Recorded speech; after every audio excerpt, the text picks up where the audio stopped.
So hello everyone and welcome to this session today on Microsoft's accessibility and inclusion tools, and we will have some third-party tools on show at the end as well. So thanks to you all for joining. Just to let you know, like all the webinars, they are being recorded, so it will be published to our YouTube channel very soon, and we'll pass the links to that recording then in the follow-up email, as well as the link to register for the next one. And again, as usual, there will be a bit of time at the end for a Q&A. So if you've got any questions, please post them in the chat at any time. And like I said, we'll have sort of 5 minutes or so at the end then to go through them before we finish. So just to go over the agenda quickly. So my name is Mark Price, and I'm the Business Development Director here at Pugh. And this one, so it's not so much about a new sort of big product launch.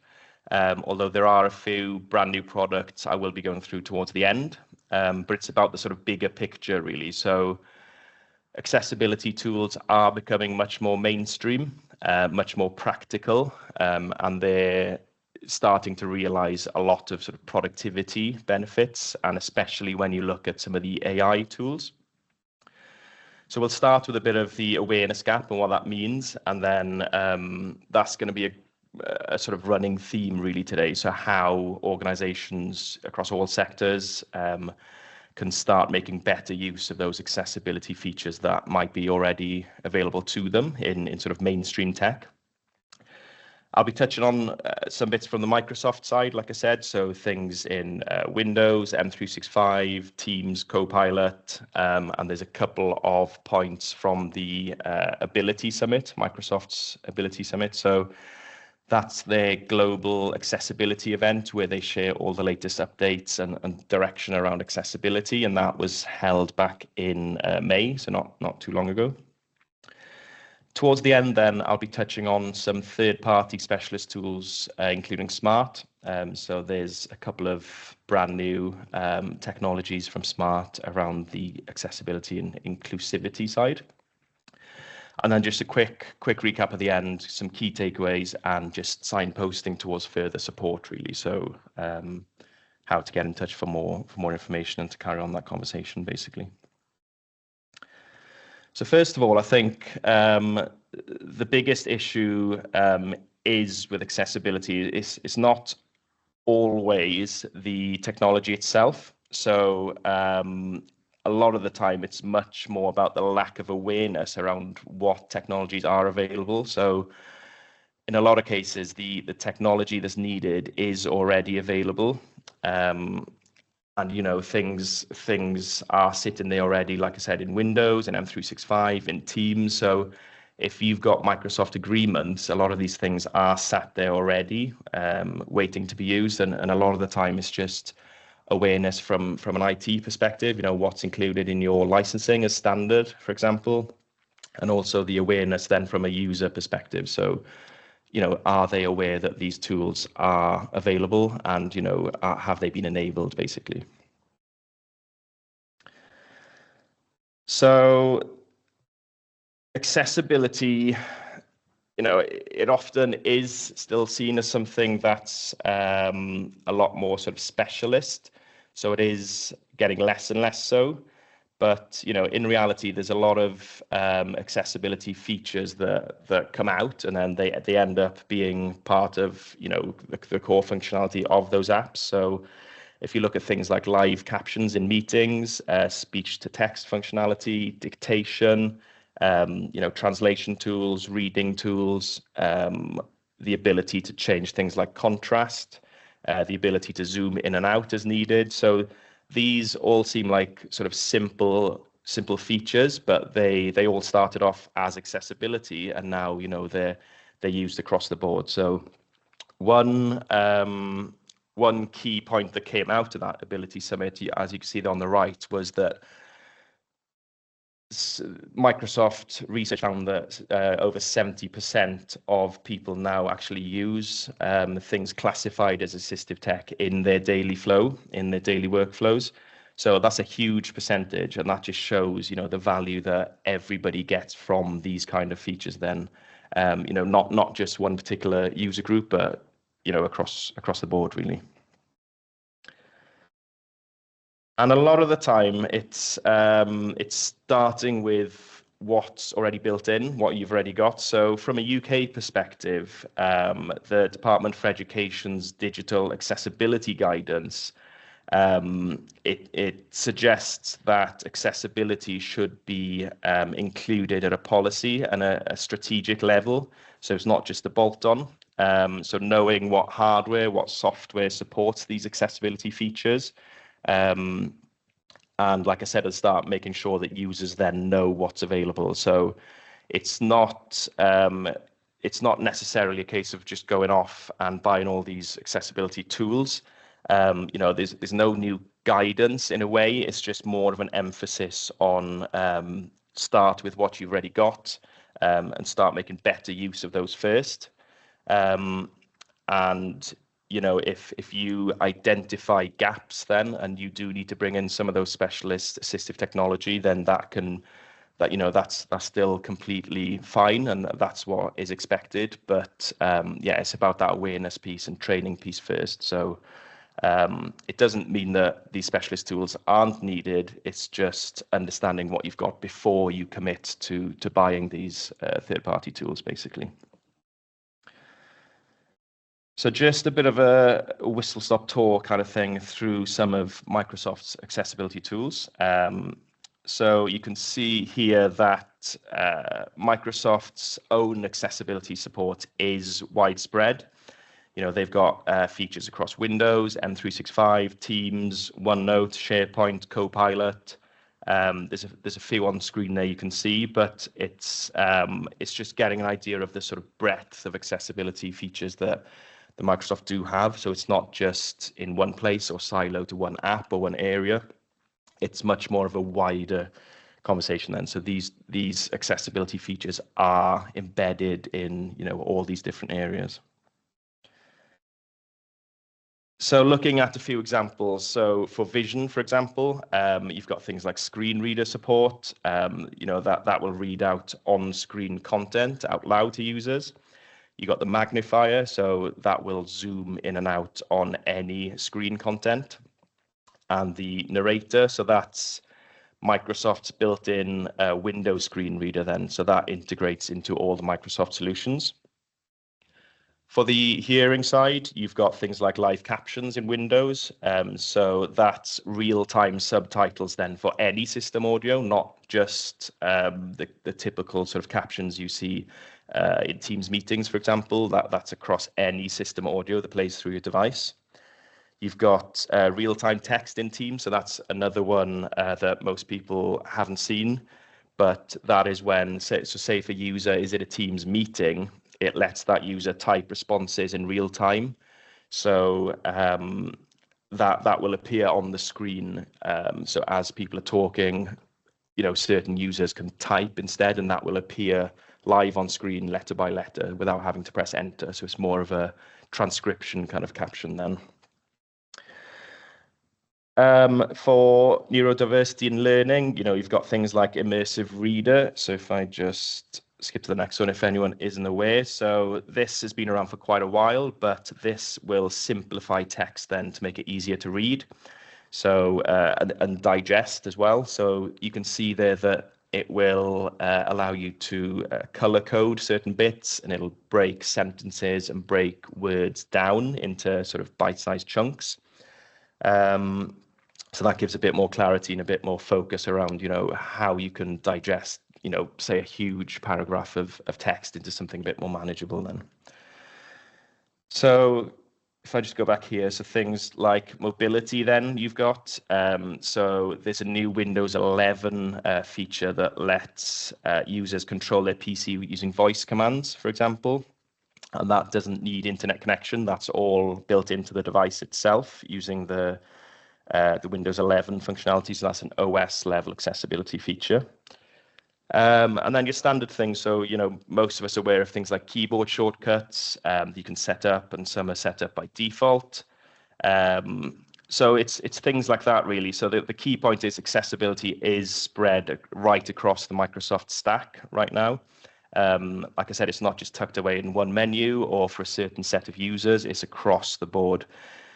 So if you're an IT manager or a digital lead, for example, or someone who is in charge of supporting your users day to day, there's a lot of things that you can do in the Microsoft stack to improve your accessibility and inclusivity without having to go off and buy complex tools and from different solutions and different vendors then.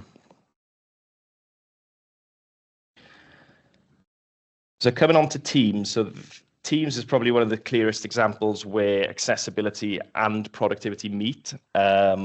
So Teams' accessibility guidance, you've got things like live captions, you've got pop-out captions, live transcriptions, you've got sign language mode. So this is something fairly new. So there was an old version of this and it's been sort of completely revamped. So if I just go on to the next slide, you can see the latest sort of sign language mode within Teams.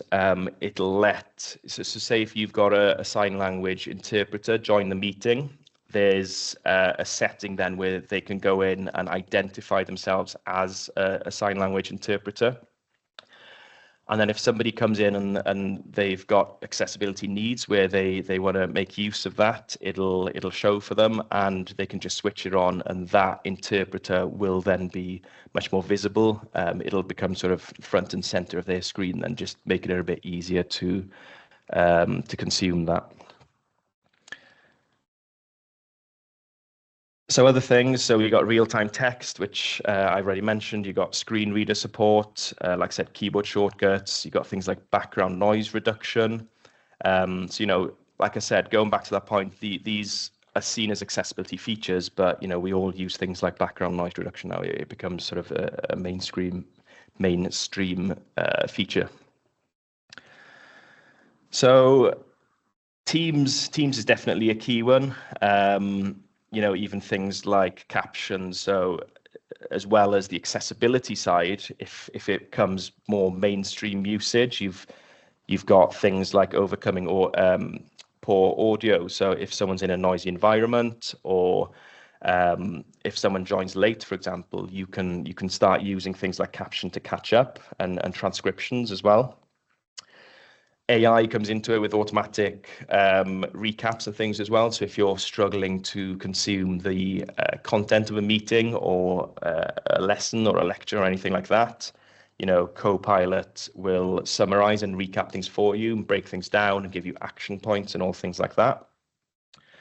And I think one of the strongest stories from that Ability Summit this year was how far meeting accessibility has come. So you can see a few options, a few features on the screen there that we probably all use every day. And one of the presenters were talking actually about, back when things like this started coming out around accessibility in meetings, in terms of captioning, you had to request that with like a 48-hour notice. So if anything changes with the meeting, you'd have to still give 48-hour notice and all that kind of thing just to get things like basic captioning set up. So, fast forwarding to today where you can just turn that on in one click, it's come a long way. And again, another example of accessibility features coming part of everyday workflows, really. So the same sort of applies across Windows and M365 more broadly then as well. So we've covered a few examples around the Immersive Reader. The accessibility checker is another one in Word.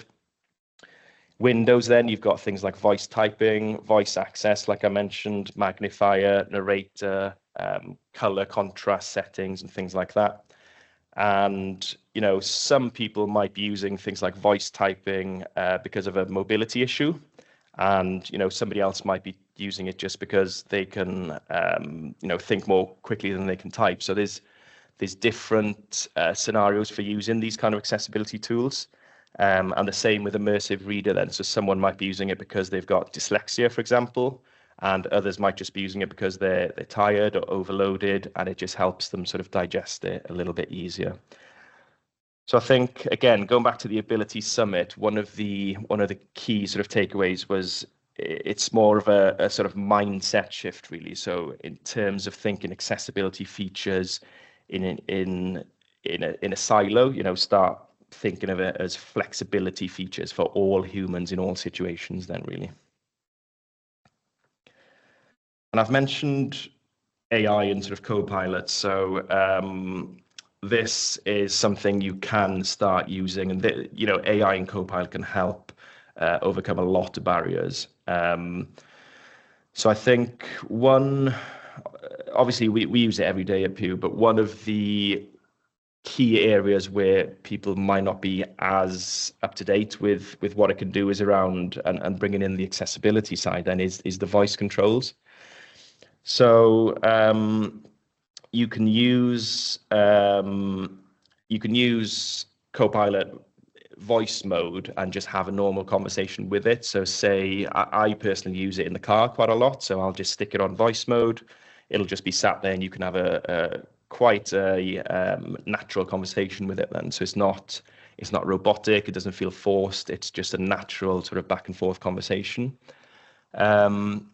But that could be how people interact with it all day, every day. So if people have dexterity issues, for example, or if they have struggle typing or spelling and things like that, that voice mode comes in extremely helpful then.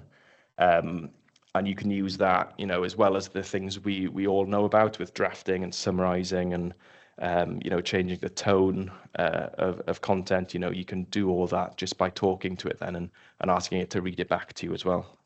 So Copilot's definitely a key tool, not only business-wide, but yeah, those accessibility features as well then.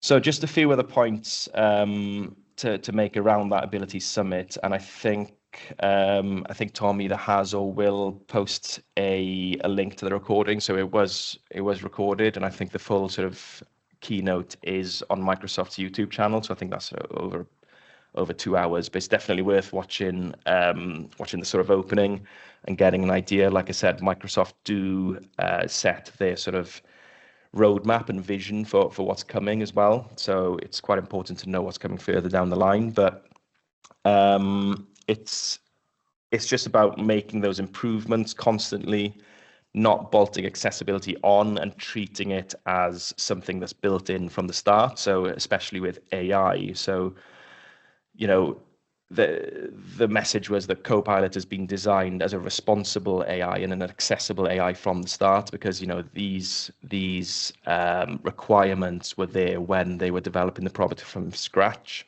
So like I said, it's not a bolt-on; it's there from the start.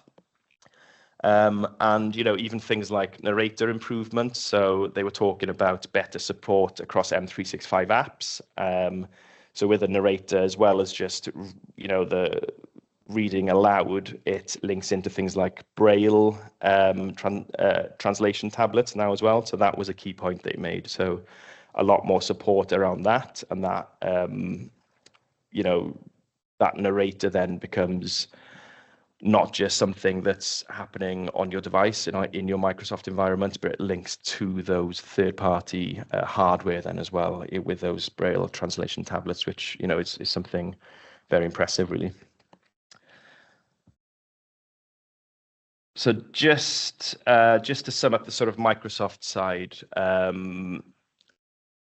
it's not just the software side as well. So you've got assistive technology and adaptive hardware. So we did touch on a few hardware bits, but you've got a lot more option on that screen there. So that's something that Microsoft are really pushing around, the adaptive mice and the buttons and things like that. So you can get a lot of hardware designed for all users. And that's one thing, again, that the UK government guidance has been pushing, is around sort of equipment as well and adaptations. So just making sure that you're open to making, people's workplace or people's learning environments as inclusive as possible then. So you've got the accessibility side, can everyone access that resource, or access the meeting, access the teaching materials, access the business documents? And then the inclusivity side then takes it that one step extra. So, can they engage in that meeting and be included, and feel part of it. So that's the sort of two-step approach. So bringing these tools together and giving everyone the same opportunities. Now, I just wanted to mention as well, so as well as a Microsoft partner, we do have strong, long-standing partnerships with many other vendors and technology manufacturers. So one of the key partnerships we have across the hardware side and the interactive boards and things like that is with Smart. So there are a couple of new solutions that Smart have or are bringing out. So I've got a short video. I'm hoping this is going to work if I just jump to the next slide. So this just introduces their SoundLift product. Introducing Smart SoundLift, the wearable voice amplification solution built specifically for the smartboard ecosystem. Every student deserves to hear their lessons clearly, and every teacher deserves to end the day without a strained voice. Whether you are an administrator looking for a cost-effective audio upgrade or a teacher who needs to be heard from the back row, SoundLift integrates directly with your smartboard speakers to deliver pro-grade audio without the pro-grade price tag. There we are. So just a short clip introducing that. I've got a bit more details here. So the SoundLift, and we saw this, we saw a live demo of this at BET this year, actually. So the sort of annual EdTech conference in London. So we had a demo from Smart, and it's quite a subtle difference, but it does make a big impact on taking in information. So it was a case of, in the demo, he clipped it onto his collar there, and you just switch it on, and basically it then amplifies your voice through the smartboard speakers themselves. So it could be used in a classroom environment. So it basically lets the teachers talk at a really sort of even low level voice. So teachers don't have to raise their voice and shout over noise and things like that. They can just talk at a sort of flat rate voice, and that will then just lift that sort of amplification then across the room. So like I said, it's a subtle difference, but it really did have a big impact, and something I think will be used a lot within education, definitely. And it also supports things like AI transcription and translations as well. So another accessibility tool there that can be used for all users, and even in a business environment. So say if you've got a meeting room, for example, we've got a smartboard in our meeting room. If you're doing presentations, or even if you've got a large sort of boardroom, it just helps amplify your voice then across the room. So yeah, definitely a really interesting product from Smart. They've got some really good, innovative new products coming out, and this is available already. And then if I just jump to the next bit, so that was the SoundLift, which is basically around amplifying that voice and those sounds to the room. And then this is the SoundFlow. So this is another piece of hardware which basically slots onto a smart board, and it's about delivering that sound directly to individuals then on a one-to-one basis. So it links into things like headsets, Bluetooth headsets. It links into things like hearing aids, and any sort of Auracast compatible devices then. So you've got the SoundLift, which, like I said, it lifts your voice, it amplifies it across the room. But even then, if people have those additional sort of accessibility needs, this is a much more bespoke solution that goes through to individual people then. So again, it can be used within education, meetings, anything like that then. So just wanted to end on a couple of four key takeaways or practical actions you can take from today. So, and it comes back to that theme really. So it's a case of understanding what you already have. A lot of stuff is already included in Microsoft. build that awareness around them. So in terms of awareness for your staff and your IT team, what's available, what's included, and then pass on that awareness to your users as well, so they're aware what's already there. And treat it as mainstream. So don't just treat it as a bolt-on. There's so much already included that a lot of the time it's already enabled as well. So just make sure that it's there, available for all users, not just a select few. And yeah, again, coming back to that, not everything is included in Microsoft, for example. So you need things like Smart that will complement it, or even other third-party vendors then. So as you can see on this screen, we have a wide range of software and hardware solutions. So we've got a few different options there on the assistive tech side as well. So if it's something you want to explore in a bit more detail, just get in touch. Our details are on screen, and we've got account managers then who specialize in these assistive technologies. So yeah, just get in touch. Or if you've got your usual Pugh account managers, you can get in touch directly with them as well, and we'll make sure that you get through to the right person then. Just a few quick updates in terms of events. So the next Microsoft Updates webinar. So we are taking a break in August over the summer holidays. So we tend to take August off and give everyone a bit of a break across the board.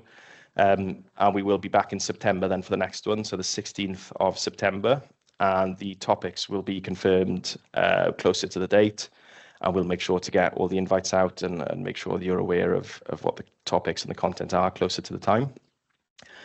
And then we know we do a lot of work with Welsh organisations as well. So just to say, we will be at the Eisteddfod. So although we're taking a break from the webinars, we will be busy with other events. So the Eisteddfod, we'll be there all day on the Monday.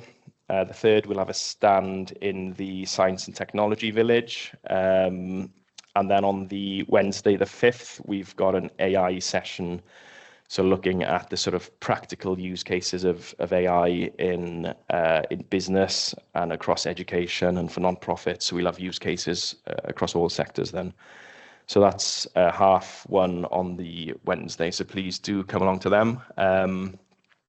The session itself is free, but you will need to make sure you've got a ticket to come into the MICE in the first place. So that is something separate. So make sure you've got a ticket for entry, and then you can come to that session for free, and you don't need to pre-register or anything then. Right, so I think before we go on to questions, I think Tom is just going to launch the usual quick poll. I think there's 2 questions, so please give us some feedback on today. If there's anything you want to look at in more detail, or any features you want to dive into in a bit more detail, or if you've got any suggestions for future webinars, please just leave some feedback, and we can make sure then we tailor these for your needs and what the advice and the guidance you're after. So please just leave a few notes there if you can. So I don't know if any questions have come through, Tom. Yeah, we've got a few actually. So I'll kick off with the first one. So with all these tools, one of the problems we have is training staff who need these. We have staff that may not use these, and there is a gap. What options are there for those staff that like to learn from a person? Yeah, I was going to say that there is a lot of content online, things like Microsoft Learn, and Microsoft have got their own accessibility sort of portal as such, like a landing page where you can consume a lot of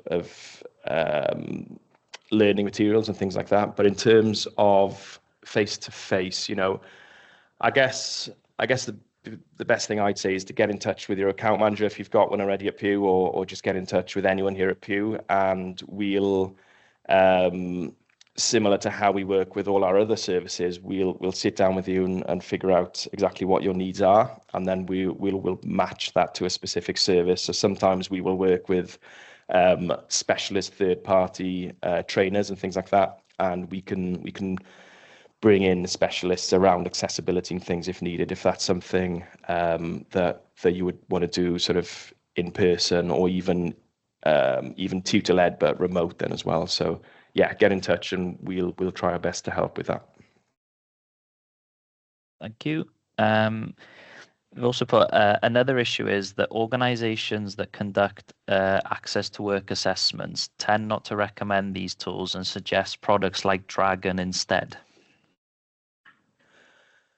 Yeah, I think it's a difficult one because there is a lot included already. But I think one of the key points I kept making was sometimes you do still need those third parties, and like I said, we've got a wide portfolio of assistive technologies. Dragon is one of them. So again, it will come down to the needs of the customer really. So if going back to that sort of initial stage I was talking about is understanding what you've got, making sure that your internal teams and your end users are aware of what's available. And then if it's a case of you get a request for a specialist tool that, at least then you understand if it is or isn't available already. So if that's the case, yeah, get in touch with us. We can source things like Dragon. And like I said, a wider portfolio, but we can also advise, whether we think that is already sort of included in your Microsoft agreement, for example. So we can have a bit of a conversation around that and come up with a solution together then, whether that's Microsoft, Smart, or another third party such as Dragon. Cool, thank you. Is there any limits to live captions and transcriptions? Any limits? I'm not sure if I understand exactly what the question is, but just to be clear, I think especially around the transcription side, there is licensing limits. So you will need you'll either need an M365 Copilot license for the transcriptions and recaps afterwards and AI summaries, or a Teams premium license for the transcription. I think live captions are included as standard. And the last one then, we've just been asked if we can send these links on. So yeah, we'll get them links sent on forward to you about the more like accessible products that are out there. Yeah, definitely. And that's all for the questions. So back to you for the close. Yeah, perfect. Thanks, Tom. And yeah, just on that, if you do have any specific requirements from software or hardware, just go to our website. We've got a vendor page of over 100 different vendors. You can search for particular vendors or search for accessibility and see what comes up there, or just talk to one of our team. We've got the online hardware store if you're after the hardware side of things. And we've got a brand new brochure as well. So that's something that I think has been going out in email footers recently. So that just gives a bit more of a concise overview of our solutions. But yeah, just basically get in touch, and we're more than happy to help and guide you along that way. So yeah, thank you very much for joining. Like I said, if you think of anything after the webinar, if any further questions pop into your head, just get in touch with your account manager or just get in touch with the details on screen. And yeah, thank you for joining us, and hopefully we'll see you in the Eisteddfod maybe next month, or the next webinar in September. So thank you very much. Diolch yn fawr.